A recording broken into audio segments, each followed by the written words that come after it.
What's going on, addicts? Welcome to the Fantasy Addiction Network on the glorious day of the NFL season opener, Thursday night, Texans versus Chiefs. Guys, it feels like it's been an eternity since we've seen football being played. With everything going on in 2020, I was worried that this day wouldn't come. I had moments where, I just didn't think it was going to happen, and here we are, finally. No preseason. We haven't seen any action outside of a few training camp clips here and there and been keeping up to date with all the news, but this is going to be the craziest year ever. Preface that before I even go into anything else. This is going to be an absolutely crazy year for fantasy football. There's already a crap ton of injuries in training camp, soft tissue injuries all around. This could be a very brutal week, and we got to be prepared for it. But at the same point, I'm just glad that football is back. So hopefully you guys are as excited as I am for tonight. This game is pretty easy, and I apologize for not getting this out a little bit earlier. We'll do our best to have these videos up on Wednesday for you guys trying to make your decisions for waivers and start set decisions for Thursday. But without further ado, let's get into it. Let's talk about tonight's game between Texans and the Chiefs. Week 1, a 53.5 over-under. I believe that's the highest on the week. Fantastic way to start the season. Right now, the Chiefs are slated to win by 9, which gives them an implied total of about 31 points to the Texans' 22. Last year, the Texans' defense was pretty poor across the board. Now, obviously, lot changes year over year, so these defensive projections from 2019 don't really mean all that much. Last year, the Texans were the 28th team against the quarterback, 30th against the running back, and middle of the ground against wide receiver and tight ends, whereas the Chiefs' defense was actually pretty good against wide receivers. There was a stretch of last season where it really didn't make much sense to start a wide receiver versus the Chiefs, and they have pretty much maintained the majority of their defense. So if we're talking about potential defenses to avoid, of course you're going to start your Chiefs tonight, but there definitely is a little bit of worry if you're starting players on the Texans side. That being said, week 1, this is going to be pretty much the premise across these videos as we go through them, is if you drafted a stud, someone you drafted in your first 6, 7, 8 rounds, you're going to start them this week. Unless they're hurt, unless they've given us reason to not want to start them, we're not going to talk ourselves out of it at this point. Yes, there's going to be some weird matchups, but at the end of the day, defenses change year over year, and in this crazy year where things are completely different than we've ever seen them before, don't be surprised if some absurd things happen. We won't be able to predict them. You want to start your studs because at the end of the day, if you have someone on your bench that you drafted early and they blow up, you're going to be way more upset than if you start them and they don't do well. So with all that being said, let's take a look at who we're starting. Obviously, we'll go through the Chiefs first because they're easy. If you drafted Mahomes, you drafted Tyreek Hill, you drafted Travis Kelce, of course you're going to start them. I also have faith in the Kansas City defense. I will start them tonight at home, playing against the Texans who are without DeAndre Hopkins and have the potential to put up some defensive points, sacks as well. Deshaun Watson, one of the highest sacked quarterbacks in the NFL last year. I'm comfortable starting all those guys. Now, I know some people are a little bit nervous about starting Clyde Edwards-Helaire, and I don't know why you would be. Depending on where you drafted, when you drafted, and what platform you did, you probably had to take him somewhere between the first and the third round. You're not going to bench that guy. When Kareem Hunt came out a few years ago, it was a Thursday night game against the Patriots, and he fumbled the ball in the first play of the game, turned around, had over 100 yards and 3 touchdowns by the end of the day, and that was the breakout that we were all hoping for Kareem Hunt.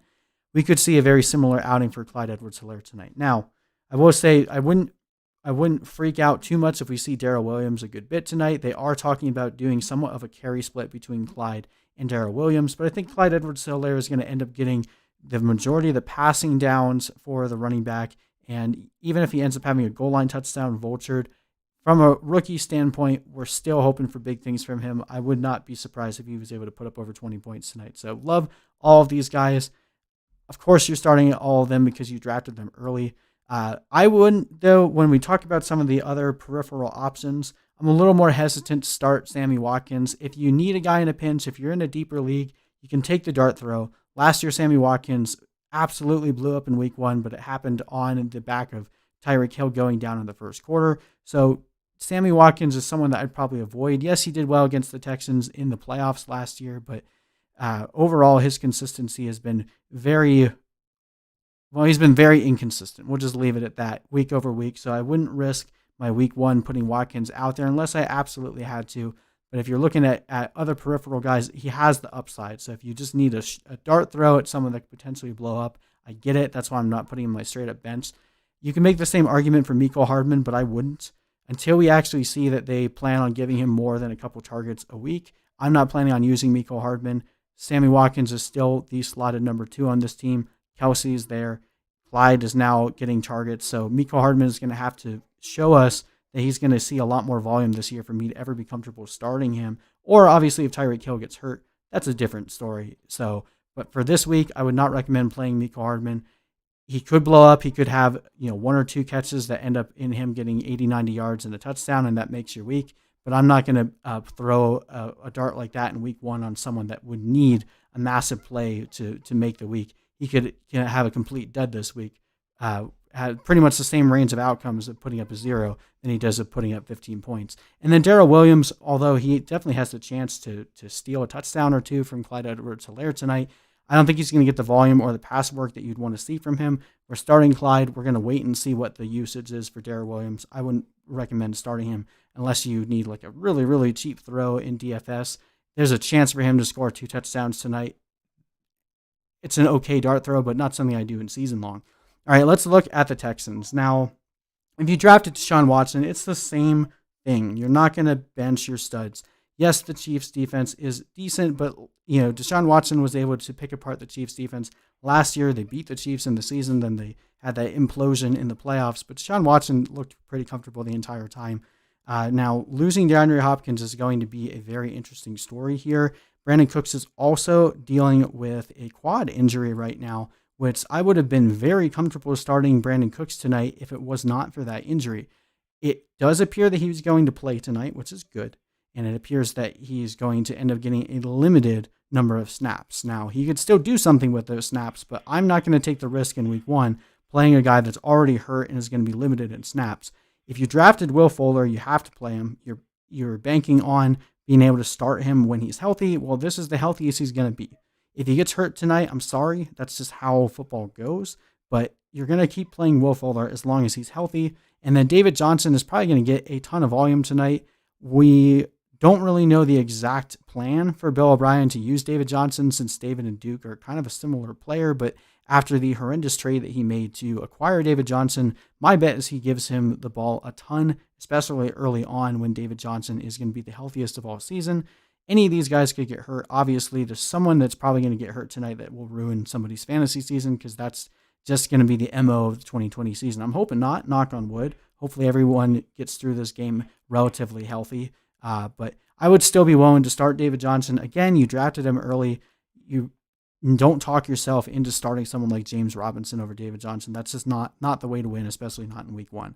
And then in terms of all the other ancillary pieces, I would have been okay starting Cobb if Cooks is out. So I guess that goes if Cooks ends up not playing tonight, like if he has a setback in pregame warm-ups here in about an hour, I am comfortable throwing Cook in my flex.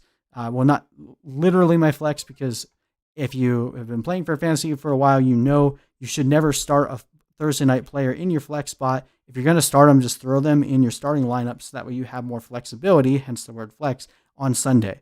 But what I mean by that is he's coming in ranked around where I'd be starting people in my flex if Brandon Cooks is out. Now, if Brandon Cooks is playing, I think this is going to be a really murky situation that we need to see play out. We don't know who Deshaun Watson is going to favor. DeAndre Hopkins commanded over 150 targets for 3 years in a row.